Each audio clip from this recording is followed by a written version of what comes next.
เป็นคำเตือนอย่าทำอะไรลื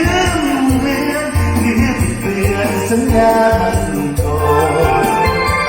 คนสาวตั้งเดียวมีใจเดียวตั้งเดินทางไม่สำคัญว่าจะต้องทำสัญญาที่ต้องลงให้เตือนสิบเอ็ดคนขาดเป็น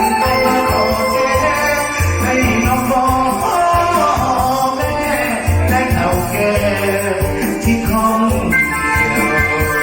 วันสาวกันเดียวยังมีใจเดียวของตัวล้วนให้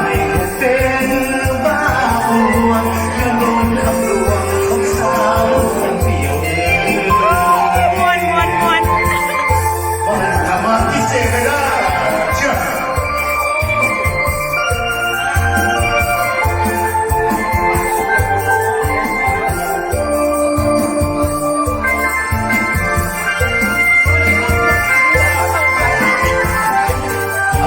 เสียงทองนายเต้า